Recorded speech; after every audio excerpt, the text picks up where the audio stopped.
Let's try again. There we go. Domino's is calling. Shut the fuck up. God damn it. Just getting here now?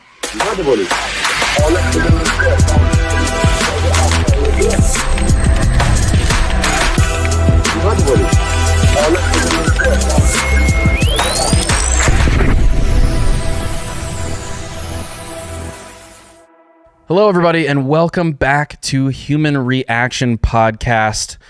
Thank you for being here. If you are new to the show or if you've been around for a long time and you have not yet, please like the video, subscribe, follow us on whatever podcast platform you prefer. And of course, if you would like to become a member and support the show directly and get access to exclusive content, go to humanreactionpod.com to find out how. And while you're there, check out our Discord, where you can see dank memes like this one with Donald Trump snapping the Avengers out of existence. Do you got it there, Bennett? There we go. Where we got Donald Trump as Thanos and all of the Avengers have assembled to defeat him, but they're snapped out. And also, Sweet revenge. We have a guest today. We have Kat from the Whiskey Bench podcast. Thanks for having me, guys. Yeah. Glad to have you back. Thrilled to be here. Have you been saving the world in the meantime, I imagine? You know, doing what I can. You're doing a great job so far. Seems like the world's in a better place now than it was when we had you on the podcast before. I single-handedly got Trump elected. So you're welcome. Heard it here first, folks. Appreciate that. Take a back seat, Joe Rogan. Yeah. He had nothing to do with it. David, what are we talking about today? So we got more developments on the staffing of the new Trump administration. Some we covered it last week, right? And so many juicy things happened between now and then that we just had to come back to it and hit some more of these roles. These are really important. Can't emphasize enough just what it means, how much staff makes policy at the end of the day. I want to just reemphasize, Trump could have pulled out of Syria at one point, despite the orders, because troop movements themselves were masked from him due to staffing decisions. So these are incredibly consequential across many issues. We're going to be diving into them. If you are a small business owner looking for exponential growth, you have to connect with Adam Thune at Intellectual Patriots. He will revolutionize your business game and help you get to the next level. Adam can streamline your business practices and advertising strategies to improve your bottom line. His expertise in data engineering means he can build you the systems you need to collect and analyze market data. His mission is to provide you with invaluable insights to fuel your success. From grant writing and business proposals to digital systems integrations, even AI management.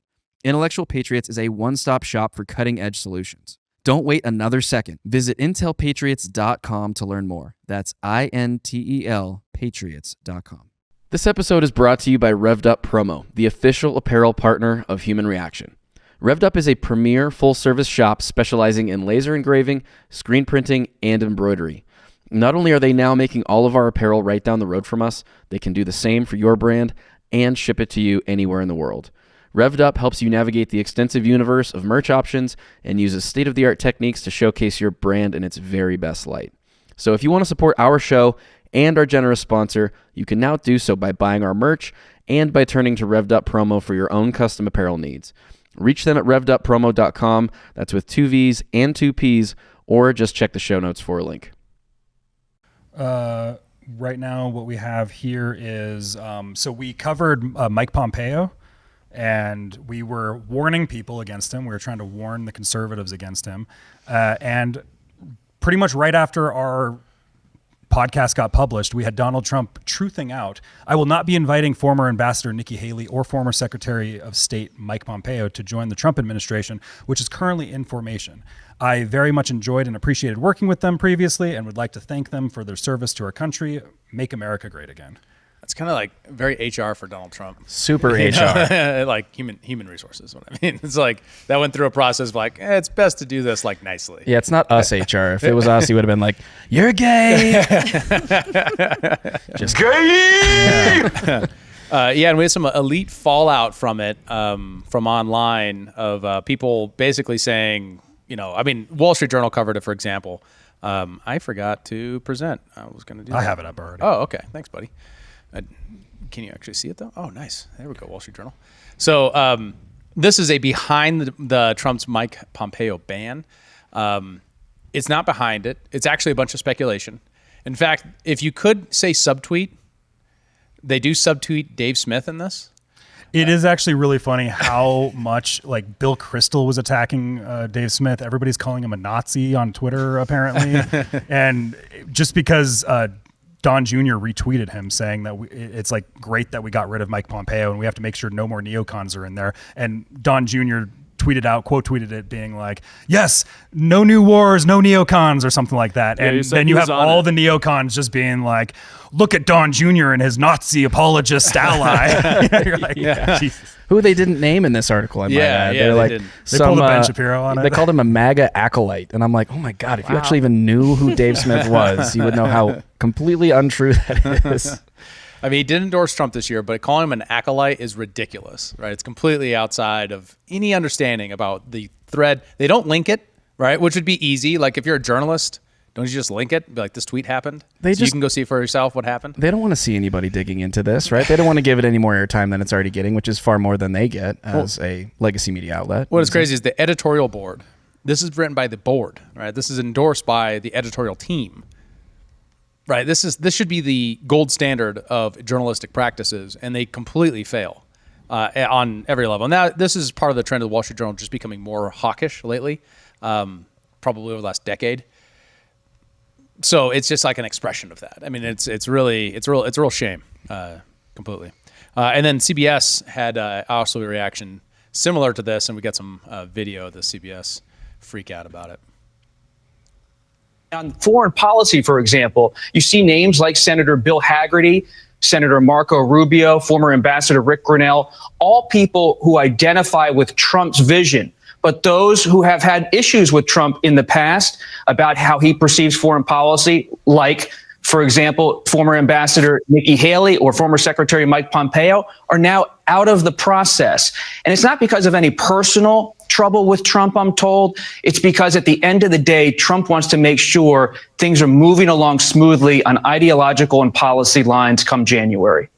Do we know what it was with Mike Pompeo, who served him quite loyally for 4 years as CIA director and Secretary of State? Was it his support, for example, of Ukraine? It's just a different orbit around Trump right now. Elon Musk has Steve Bannon on the outside advising him. These are people who are not interventionists. These are people who aren't traditional Republican hawks. That's not to say some hawks won't end up in this administration, or some Wall Street figures might end up in this administration as well. I'm told by my sources that the president-elect is not ruling out mainstream Republicans or more centrist Republicans from joining his team. But at this point, he's moving quickly to make sure his base, his party, and his image is reflected in the personnel picks fully. What are his priorities for the first 100 days, or is that too traditional a way of thinking about it? No, they have a real agenda this time. You remember in 2017, it was somewhat sporadic in how they moved and navigated on healthcare and taxes. They are moving quickly already behind the scenes to expand the Trump tax cuts, to institute sweeping tariffs across the board. And I said that was a freak out because it's obviously done in a very calm way, but it's like, especially that freaking out, man. Especially the Ukraine question, where it's just like, is it perhaps his position on Ukraine? Which is like, okay, there's many things, many reasons. They don't frame it at all as him actually criticizing Trump repeatedly, like we did. They don't cover any of the intervening time. It was just like, oh, is he doing this because Trump is a tool of Putin? Is kind of, I think, the underlying subtext there. Yeah.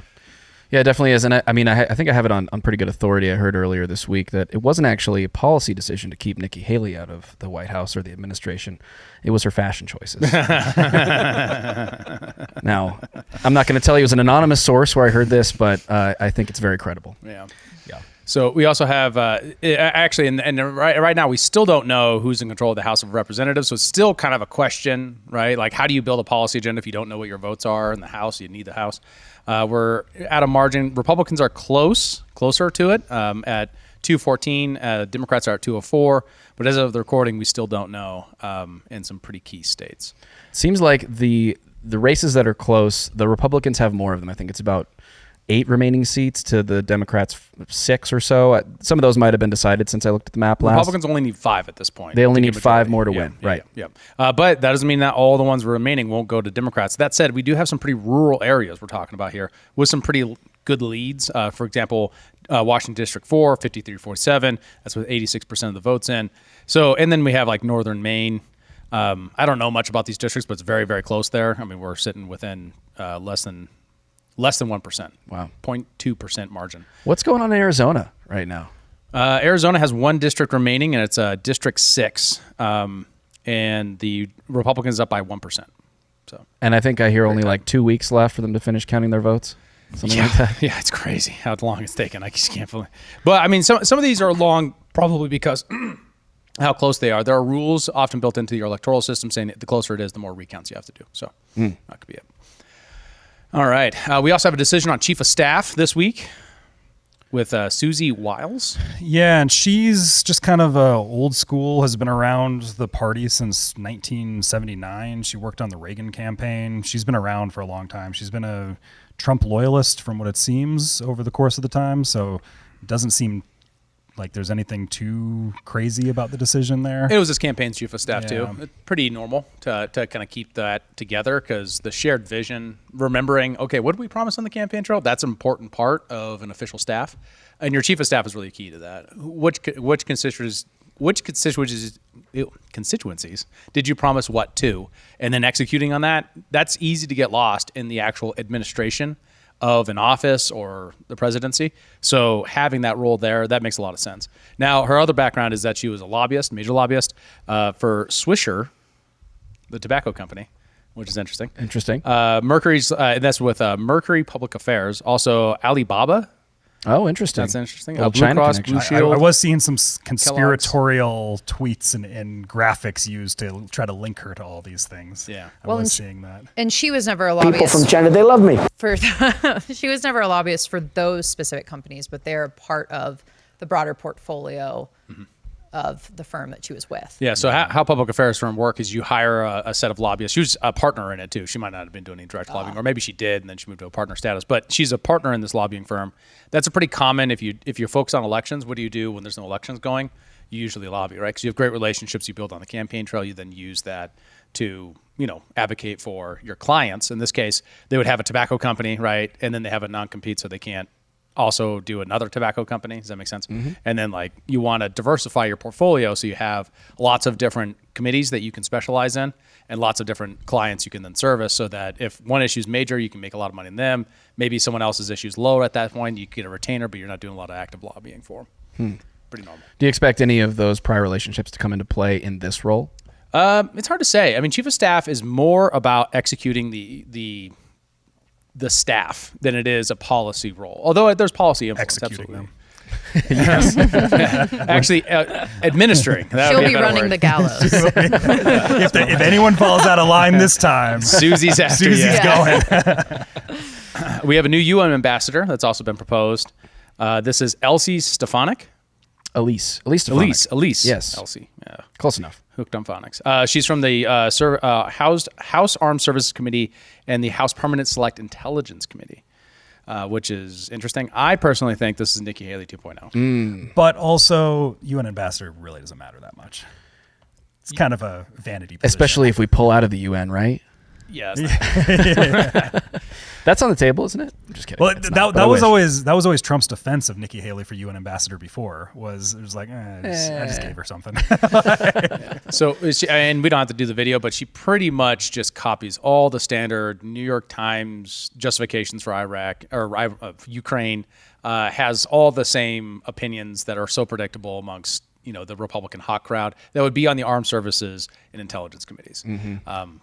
And she sort of expected, she kind of led that congressional hearing with the three heads of the, what were the universities? It was Harvard and two other Ivy League schools. That infamous hearing that happened this summer where they were asking them about about the Palestinian protests happening on college campuses and their policies for anti-discrimination against Jewish students. She was kind of one of the lead folks there that really laid in to those. That's right. To those university presidents. So a lot of the speculation is if she's now ambassador to the UN, she'll kind of play the role of speaking up for Israel. I see. Amongst. Specifically Israel. Yikes. Yeah. Interesting. Oh, for sure. Yeah, and that's not surprising. That we would anticipate the Trump administration would be that way regardless. For sure. Yeah. And Nikki Haley kind of played that role as well. So. Well, and I just want to make the note here since we want to be inclusive. Susie Wiles and Elise Stefanik, both women, Is that surprising Right. for a And- misogynist like Trump? Yeah, totally. It's one check against the folks who think that the Handmaid's Tale is being ushered in. Indeed. And Susie Wiles will be the first female in that position ever. Correct? That's right. Yeah. That's right. Yeah, and chief So of staff. she'll yes. make history in that way. Absolutely. Congratulations to all women So on I'm that. sure all the women on the left are going to be cheering that on. Absolutely. Absolutely. I'm Yeah. sorry. I don't mean to be derogatory in any way. You're not. You're It's okay. you're just the token woman on this very masculine show, and we fine. appreciate you so much for evening things out with us.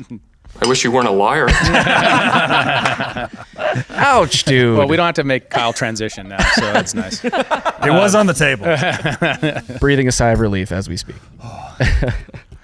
And then also, then we had just as we were coming in today, Rep. Mike Waltz was tapped for national security advisor. I don't know a whole lot about him. He seems like a pretty big China hawk. He said some things about Ukraine that suggest to me that he would be very willing to send much more support to Ukraine. But he also said it in a time where it was kind of like the cool thing to say for everybody. There wasn't a whole lot of people standing against it at that time. So see where he lands there. But like I have a tweet from him right here, or a tweet explaining his position right here, where he says, "At first and foremost, you would enforce the actual energy sanctions on Russia. Russia is essentially a gas station with nukes. Putin is selling more oil and gas now than he did pre-war through China and Russia. So I think that will get Putin to the table. We have leverage, like taking the handcuffs off of the long-range weapons we provided Ukraine as well." So he's talking about essentially giving Ukraine more juice in order to extend the leverage with Russia. Yeah, his criticism of the Biden administration isn't you provoked a war with Russia. It's you didn't provoke the war. The war happened because you weren't aggressive early enough, which is the typical neoconservative trap, right? If something doesn't go the way you think it should have with your aggression, you just retcon that as like, well, if we were aggressive earlier, it would have worked. Oh, actually, now that I'm noticing, I was expecting that to have been from 2022. Apparently, that was from November 4th this year. Yeah. Is he though making a point that is just leverage to use in negotiations? In this instance, it seems to be much more that he's using it as a leverage, like he's talking about it as a leverage point. That's what the context here seems to be, which is why I'm willing to give a little bit more benefit of the doubt. But I don't know, like judging by what I'm just glazing from what he's said in the past and like going through his Wikipedia and stuff like that, he seems to be quite hawkish. Yeah, in I watched general a couple and of quite, videos. quite neocon. Yeah, I watched a couple of videos with him. That the only real distinguishing factor from between him and your average Bill Kristol is he's a fan of allied burden sharing, as focused on that in his role in Congress. So European countries should pay more. Yes, essentially. Yeah, right. He just wants more partners, less Americans doing everything in the European theater, and he wants a stronger American presence in the Asian theater. Now, I wonder, obviously, we'll have to see how everything plays out, and everyone's kind of feeling optimistic now, but I do wonder, like, how many of these folks are really going to go rogue and try to push their own agenda and not fall in line with the broader Trump administration agenda? Like, with the mandate that he's won, I kind of find it hard to believe that any of these individuals aren't going to want to just be a part of that and make it successful rather than, get fired, piss him off and get fired, Like Right. I don't know. know. I'm optimistic. I wish I could join your optimism, but I can't. I just can't. Fair enough. If only because that they had the same set of incentives last time, right? Well, the Although it was mandate more wasn't different. nearly as big. Sure, but And I he don't was think that untested. really affects these people, right? These people they're looking forward to that military-industrial complex, speaking gig afterwards, right? As much as they are anything else for their long-term career. If what you see as Donald Trump is an aberration, what you need to do is just limit his reach. So you do that subtly, right? You don't have to do that by not telling him about troop movements or something like that. You can do that through small staffing decisions. Oh, I've just, that order, it's not working out, sir. Sorry.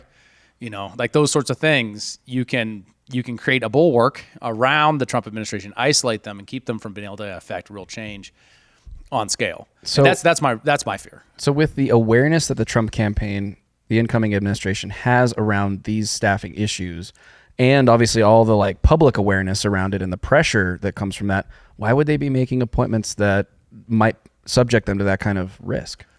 Well, it could be hubris. It could be, they could be thinking, well, we're so strong right now. We're so up right now. There's no way they could do that. If they do that, we'll fire them. We'll make an example out of them.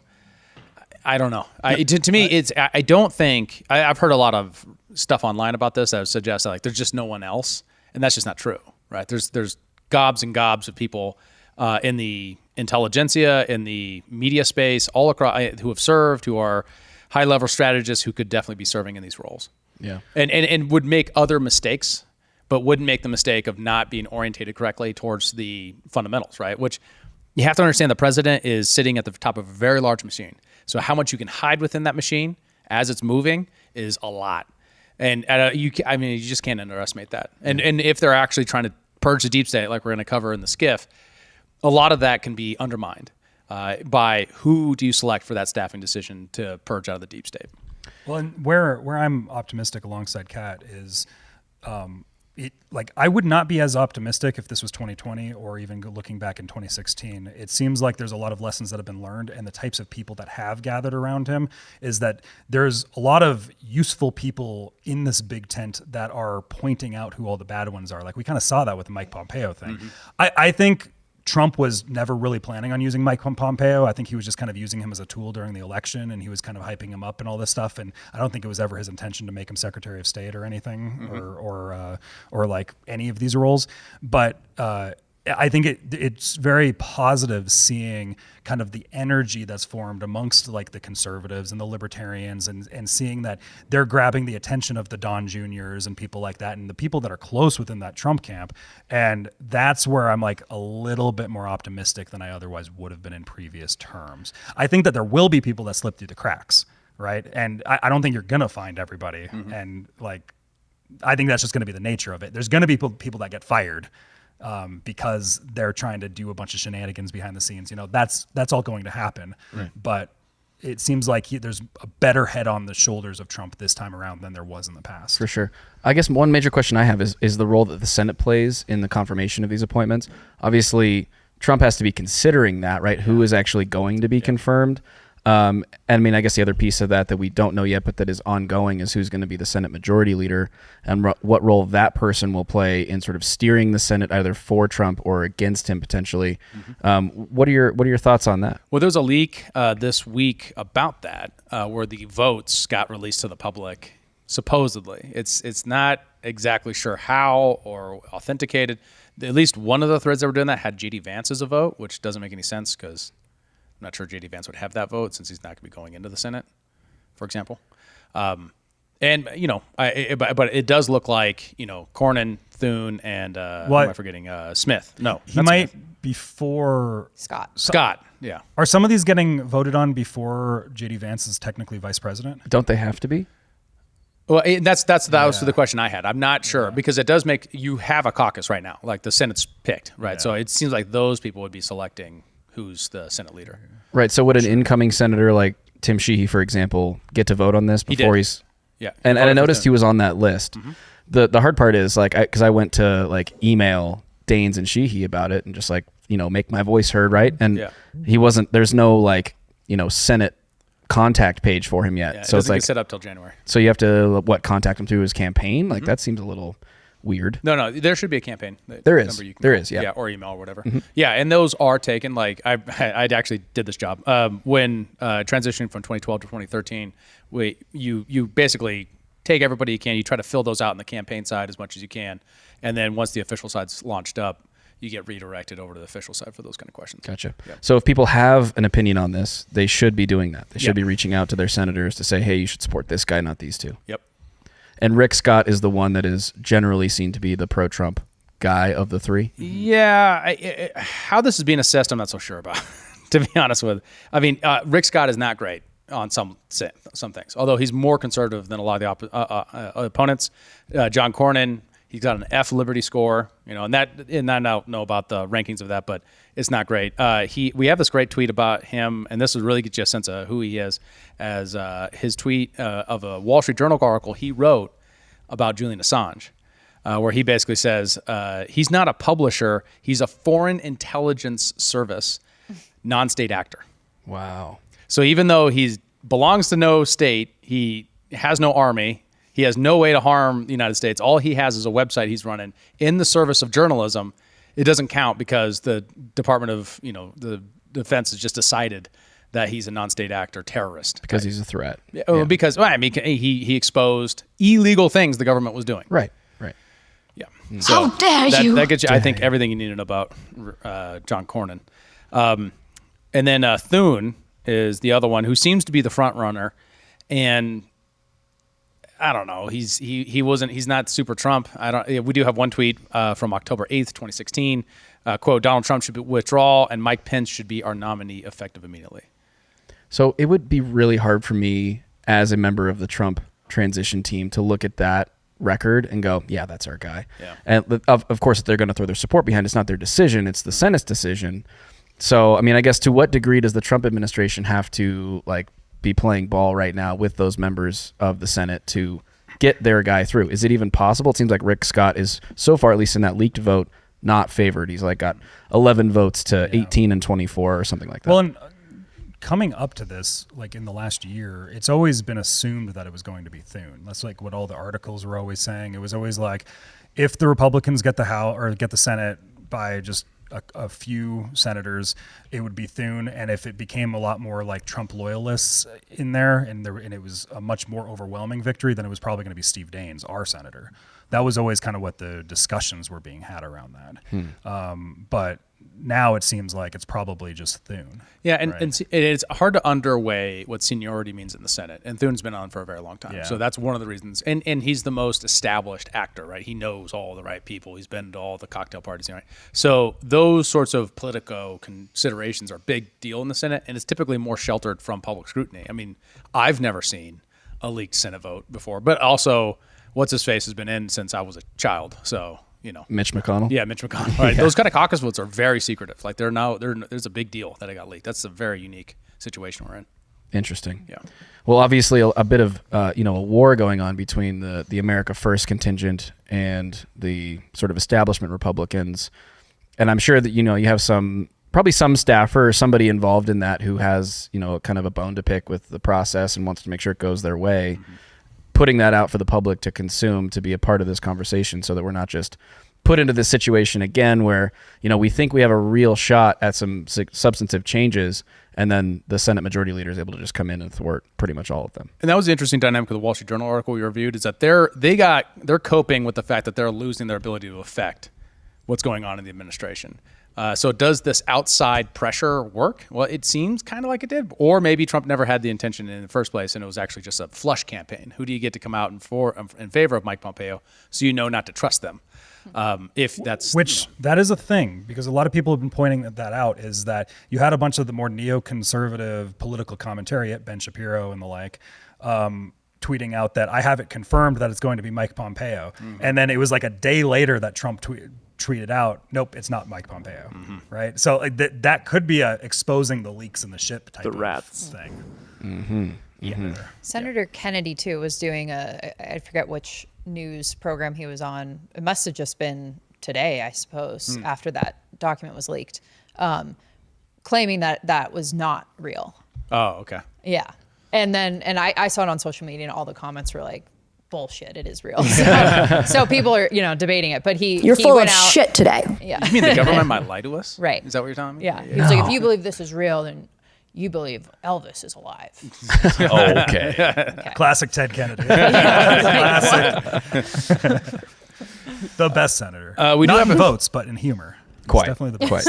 We do have appointed new border czar who is, got a lot of internet spice to this guy. This guy... Based. Yeah. Super based. He's got the physiognomy for it. That's for sure. Oh, for sure. He looks like a villain. He looks like a guy that's going to get the job done. You can't just say that because he's bald.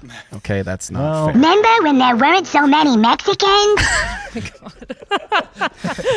Oh boy. Bend it on the buttons, everybody. That was all Bennett. Cancel Bennett.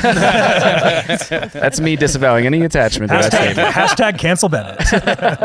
Can't cancel him. He works for the government. That is true. Yeah, so we do have this. I got a video here from the guy, and here's just a quick little 30-second clip that you can see on him. We have seen one estimate that says it would cost $88 billion to deport 1 million people a year. Gonna have to mute that. Is that what American taxpayers should expect? What price do you put on national security? Is that worth it? Is there a way to carry out mass deportation without separating families? Of course there is. Families can be deported together. That's true. Yeah, He's not wrong. he's not. So that is sort of a snapshot of the border policy, immigration policy we can maybe see going forward. Is just pretty much no nonsense. We're getting rid of everybody. To his credit, he was on Fox News today saying, and I wanted to bring up this video, but I couldn't get Fox News media player to work. But basically saying, hey, this is going to be prioritized. It's not going to be just random. It's going to be, who do we have a violent record of that has failed to be deported? And we're going to make sure we deport them first. Yeah. Now, if they have a family and a violent record, in this case, it would be deported together. And to be fair, in the current policy, what it seems to be is that we're just like stealing all the kids away and not letting their parents see them and just putting them in these facilities that their parents can't get into. So this is probably actually a little bit more of a humane way of doing it, of letting the kids and the parents be together. Had your kids, had your wife. Very apt, Bennett. You're super on point today.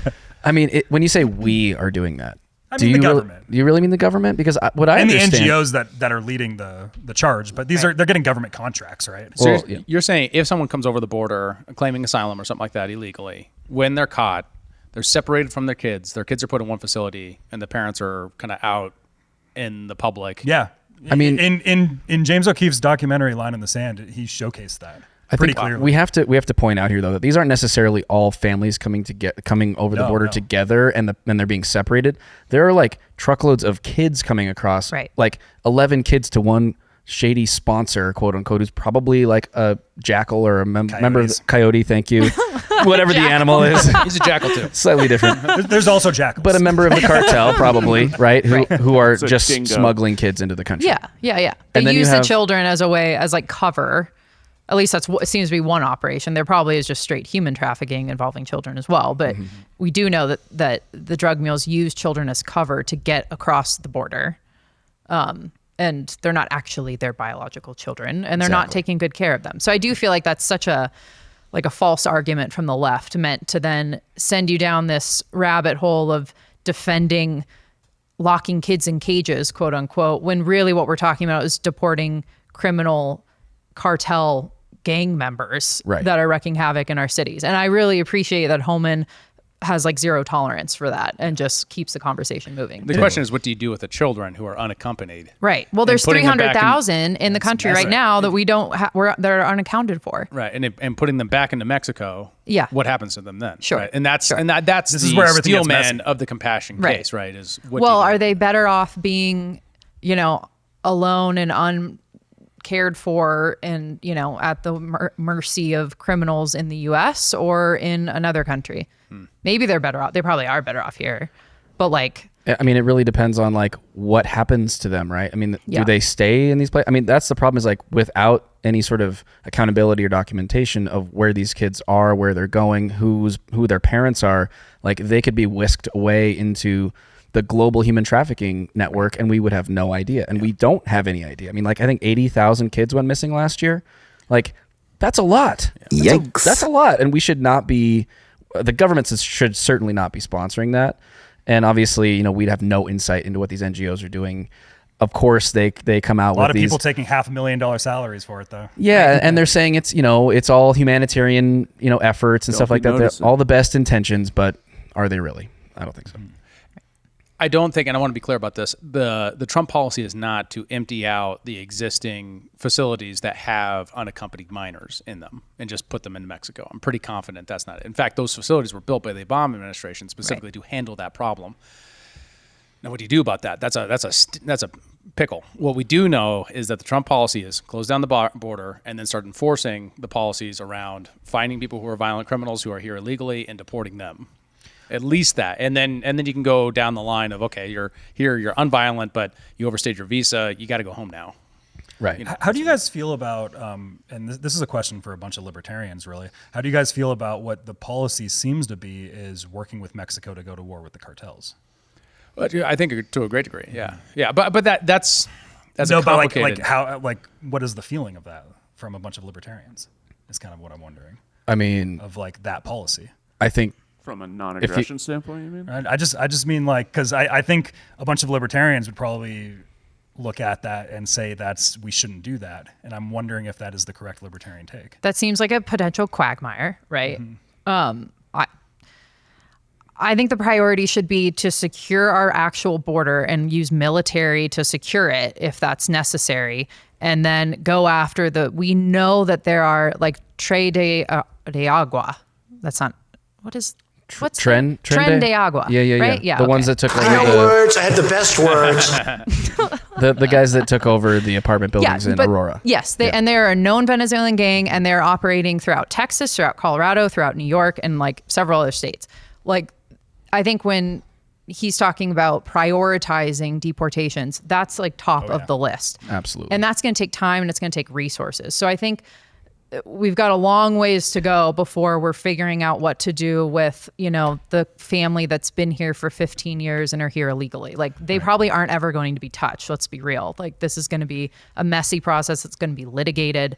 So I think, and you can get consensus and buy-in on going after the people that we know are like criminal aliens. Right. I don't think we should go to war with, I don't know. The cartels. Yeah. Well, because Homan at the Republican National Convention was up there talking about going to war with the cartels and explaining how they have killed, like the results of what they've done has killed way more people than any terrorists in the Middle East, right? And so that's why we have to go and establish like a confirmed war and call them a designated terrorist group. I think it depends on what you mean by the details of going to war, right? Yeah. If you mean sounds like a war on terror. Are we talking about that's what I was or a war on drugs or various stuff? Because he's saying call them a terrorist and group, designate them officially. what you parallel this with, right? So if you continue the drug war, right, or you crack down on the drug war while you're doing this, you're probably cutting off your feet, right? If you decriminalize while you're doing this, that could take away a lot of their money while you also prosecute them for crimes as a group, which we have the laws in the books too. We have an FBI that exists to do that. To the degree to that hasn't been done previously, I want to note that the intelligence agency's connections to the cartel is not insubstantial. And just stopping the flow of Fast and Furious, 20,000 guns given to the cartels to track weapons. Good job, Eric Holder. Yeah, right. Thanks, Obama. Scandal-free Obama. Yeah, right. To me, that could have just been part of an Iran-Contra deal that we just didn't know about. Yeah. Mm-hmm. Right. Well, so it's that process I'm more interested in as much as anything else, right? Is to what you can do to stop subsidizing cartels, stop empowering cartels, and then actually prosecute based upon actual crimes. Not I'm not sure we're at a Bukele level. You have the wrong tattoo, you're going to prison sort of thing. Mm-hmm. Couldn't do that in the United States. But I do think an actual concerted effort to stop organized crime from doing crime is a perfectly legitimate position for anyone to hold. Yeah, absolutely. Does designating them as a terrorist organization free their hands in some way, whether it's law enforcement or the military or any other agency to go after them? Then we have drone strikes on cartels and things like that that'll start happening. Once that happens, once the official status. Right. We'll now that I wouldn't like, but if it frees them up to go after these known cartel, operations within the U.S. I don't know. I don't know what legally that distinction is. Yeah, and there is a difference there within the U.S. versus outside the U.S. because it becomes because what it sounds like the policy is wanting to be from there is a working and a collaboration with the Mexican government to kind of clear out the corruption within Mexico and the cartel control there. Yeah, and what that means is kind of going in and because you could look at the cartels as like a rebel group. Right. Inside, Oh no, I could see the argument there. The other side of that is there were 60 assassinations in Mexico in the last election cycle. Right. To what degree the existing infrastructure of the government of Mexico isn't already controlled by cartel? Completely. And isn't influenced by American intelligence is probably, I'll take those bets. I'll bet on that we got assets on the inside, and on top of that, the Mexican government's at least partially controlled by the cartel. So are they going to go after their own? Probably. Now, if the Mexican government's not cooperative, to what degree should the U.S. government exercise force in Mexico against cartel assets and interests? That's difficult because then you're looking at, okay, do we declare war then? Are we just going to do an authorization for the use of military force on Mexico? How long are we willing to do that? The spillover effects of that could be far more drastic and dangerous than us doing that. If we look at the effects of our Malaysia. and if we look at the effects of our foreign policy and the wars we've perpetrated around the world and their impact on immigration, which we've talked about many times. Now we're doing the same thing, but directly on the other side of our southern border, which could drive a lot more immigration as people flee what is now basically a war zone, right?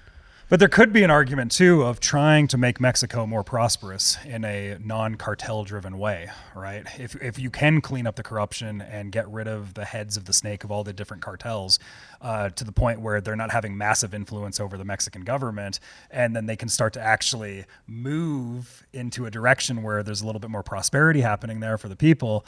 Like, yeah, but that could be a win-win. But will it work? But you're talking about regime change. Right? You're talking about regime change, and we have tried that a bunch of times, and we know that it does not work. Yeah, I think it depends on how you do it, and a lot of different facets to that, right? An actual war is a whole other question versus a figurative war, which is what DC tends to do. Yeah. Right? And that said, our tools there are much more clearly deployed in American interest, though. That's another part of the argument, right? It's obviously in American interest to get rid of cartels that are moving fentanyl into our streets. On our borders, right. Than it is often Azerbaijan or, Yeah, like this Kurdistan seems like a way more legitimate standpoint from a libertarian point of view than whatever the hell we're doing over in the Middle East. Right. That's clear. And additionally, that if your mission and objectives are clear, if you actually, are empowered to do them, and then it's defined beforehand that you then have a metric to measure against rather than a vague war against the cartels that lasts forever. While we know that the vagueness is a big thing. Yes. The vagueness is a huge thing. We have a long ways to go on exactly what the details are there. Yeah, I agree with Kat. I think we focus on the border first, and then, after that, at least we'll have some control over who's coming into the country. And then we can just put tariffs on Mexican drugs, right? And then that'll solve the problem. I don't know. You got, like 100% tariff on fentanyl. I don't know. These apartment buildings in Aurora, Colorado, just like a few apartment buildings. It's just a couple. It's just a couple. Fine. It's fine. I don't know what you guys are worried about on the domestic side here. I think also like changing asylum law is critical. Like there's stuff on the security piece that we can do. And then I think also it's changing the incentives for people to want to come here. Obviously, comprehensive immigration reform is this, never reachable goal. But I do think on the margins, like changing asylum law so that you can't just easily claim it and you don't have to. I think even right now, technically, if you're claiming asylum, depending on where you're coming from, you can claim it. You're supposed to claim it from whatever, like the closest country to your home country where you're safe. So some of these people that are coming from like North Africa or Syria or, China that are claiming asylum at the southern border in Texas, like there are that already they're breaking technically our asylum law. So maybe like changing that or enforcing it or changing it on the margins where it needs to be changed to be stricter, I think would go a long way too in stemming the flow. And the last part of this is making the actual legal immigration components actually achievable by people who are not criminals, who don't have an infectious disease, who want to come here or work and live peacefully and prosperity. If you open that up and make that more capable and less defined by unions to tell everybody how much laborers we get to have, how many visas we get to have. If you expand that best model is what we saw with the Becerra program in the 1960s, which saw the greatest reduction in legal immigration in the United States history. So I worry, at least part of this too, is we're going to be so focused on enforcement, there's not going to be code reform change in an immigration bill that actually empowers legal immigration to make that beautiful door in the wall more accessible to more people, so you can actually get that labor demand filled in with people we actually know who they are. That's kind of the unfortunate thing with a lot of these is like everybody will hyper focus on one side of it and not look at everything else. It's sort of like this conversation of, we're talking about going to war with the cartels, but there's also a lot of enemy within type of stuff that's happening here within America of intelligence agencies and corrupt and rogue agents going in and funneling things to the cartels and working with the cartels and things like that. Like you also have to clean that stuff up too. Right. And so there's like an infinite amount of variables to look at. We talked about this before, but it would not surprise me to the degree that human trafficking and the border trafficking through NGOs were somehow intelligence connected, because we know that's a standard process of raising black budget money for the government in war zones and in America. We know that in America, right? We know that from drug running. We know that from the Iran-Contra scandal. That this is a way they do that. And we know that there's been intelligence funding towards like paramilitary groups in Latin America for exactly those types of things. The Chechens. Yeah. Is one of the best examples of that, where for years we've been funding the Chechens so that they can give the Russians a hard time. That whole process itself blows back in all kinds of nasty ways. We have no because our intelligence agencies are so unaccountable. They have no way of really determining or holding accountable any of the negative consequences of that. I think it's just as likely that those same activities are happening with the cartels as they are with the Chechnyan rebels, or Latin America, or or across South America. We mentioned this before we started recording, but I think if somebody, I don't know if it needs to just be an independent journalist or if a Trump administration could actually do this, but if we can get to the bottom of who's funding exactly, well, step one would be exactly which NGOs are facilitating this illegal migration, because they absolutely are facilitating it even to the point where they're literally like, they have camps in the Darien Gap where people, like, before the last leg of the journey, they go there to get provisions and figure out how to download the CB1 app and apply for asylum, et cetera, et cetera. If we can figure out exactly which NGOs those are, who staffs them, and where they're getting their funding from, I think there will be a lot more clarity around what is going on with this issue. And noting too, a lot of those are international NGOs. Yeah. And if they're cartel connected in any way, there shouldn't be a reason why you cannot penetrate the funding mechanism with actual warrants and stuff like that in their host countries. Sure. And we do that. That's normal. In America, if they're American countries, that's where it gets complicated. Actually, then you got to get a warrant. You have to have probable cause, stuff like that. And that's another benefit of the terrorism designation, is that changes all the rules when it comes to that on the surveillance end of it. Well, I know one of the NGOs is HIAS, which is this one that's been around for over a century. It's the Hebrew Immigrant Aid Society. I know this one came up a lot and has a bunch of funding coming in from the State Department in resettling refugees. And I remember this one being a big one during the Darien Strait stuff, when like Brett Weinstein went down there and Tucker Carlson interviewed him. Yeah. I remember this one being one that came up, and I know Mayor Orcus has a big role with this NGO too, which then gets the pipeline of high up government official to NGO pipeline that's going on right there, right? And then it starts to be like, what is going on here? Yeah, is there more to this that we're not really seeing? True. That one doesn't help the conspiracy. It does not help the conspiracy. Gotta say. Look, we're just noticing over there. Well, yeah, because it was formed in 1881 originally to help the large number of Russian Jewish immigrants in the United States who had left Europe to escape anti-Semitic persecution and violence. So this thing's been around since 1881. Yeah. Crazy. So hopefully we will have a monologue coming up soon, a 3-part monologue, maybe 4, we'll see, on immigration coming out soon. So cool. Keep your eyes out for that. Yeah. Can I read one funny quote about Homan? Please. Yeah. So just in the Wall Street Journal, I think just a recent piece talking about, because it's been speculated that he'll what is actually the position he's going to take? It's not quite border czar. Yeah. Okay. It's Kamala's That's old job. correct. It's Kamala's old job. It's right, an unofficial right. position. So czars aren't real positions, Yeah. but there is a budget for czars for specialty policy advisors. Yeah, and he's advising on policy. Yeah. Right. Okay. So anyway, so this piece is talking about that, and then this is how they initially introduce him and describe him. So the Wall Street Journal says, quote, as the acting ICE director, Homan scrapped an Obama administration policy, later readopted by the Biden administration, that directed officers to focus on arresting immigrants in the country illegally with serious criminal histories. Under his watch, ICE ramped up its raids on meatpacking plants and other places where Spanish-speaking immigrants were known to gather. Like he's like standing outside the taco bus. He's like, oh, there's a lot of Mexicans in there. Just the way they characterize this. Yeah. Meatpacking plants or Spanish-speaking immigrants were known to gather. You mean like were used as slave labor? Right. What? Right.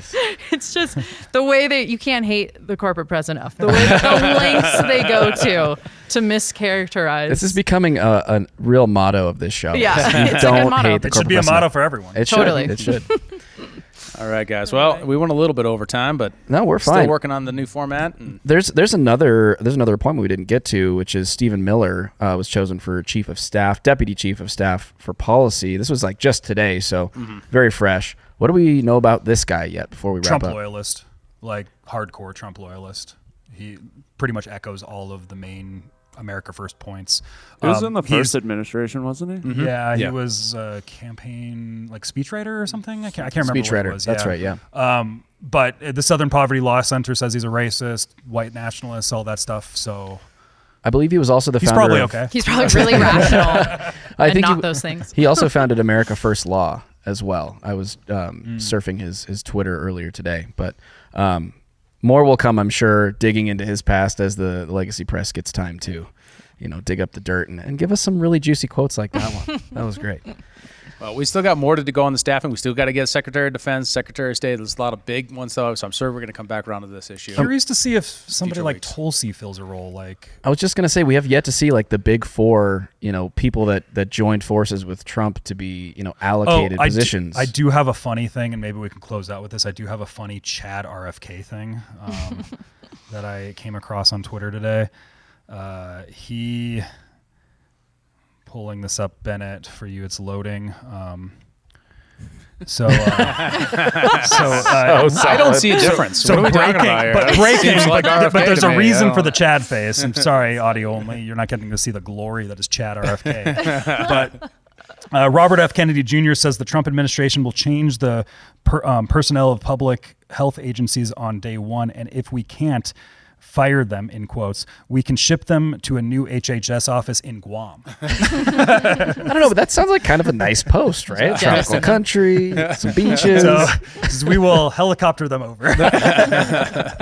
Well, and that echoed a little bit of what Vivek was talking about regarding how to downsize the regulatory state, right?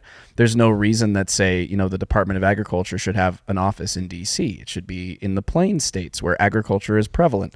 So there are maybe ways of getting some of these bureaucrats to elect to leave by sending them to maybe less favorable places than Metro D.C. In the process of kind of reconfiguring the regulatory state. So it'll be interesting. Well, I'll be curious where all these go. Only time will tell. I'm assuming we see some of those guys that we like getting good positions. I know Tucker was floating out the idea of Vivek for Secretary of State on his podcast recently. I saw him on some short list that somebody posted, and I don't know what the provenance. I feel like I just want to see him as czar of dismantling the deep state. Like, just make a role for it. But I mean, we have yet to see the Doge officially be created, right? So that's there's a bunch of these like billionaire tech guys out of Silicon Valley that have all been kind of volunteering. I'll work part-time on that. Yeah, I've seen a bunch of that's been happening. Yeah. So we might just end up having all these super wealthy people being like, "Oh, I'll carve out 5 hours a week." Sounds like a fun side hustle, It depends on the structure, like we've mentioned many times on this podcast. Depends on the structure and what it can actually do, right? And we'll see. Yeah. It should be interesting. Yep, absolutely. But I think that's it for this. That's all the staffing decisions as we've seen. We're going to move on to something new for the next episode. That's right. Check us out in the next one. Kat, thanks so much for joining us today. We appreciate you coming. Thanks for having me. Yeah. See you next time. Peace. Thanks for tuning in to Human Reaction. Please be sure to like, follow, subscribe, and give us a review on your podcast platform of choice. And if you want to become a member and support the show financially, check out humanreactionpod.com. And remember, The way you can't hate the corporate press enough. The lengths they go to mischaracterize. this is becoming a real motto of this show. Yeah, You it's a good don't motto. hate the It should be a corporate press motto enough. for everyone. It should. Totally. It should.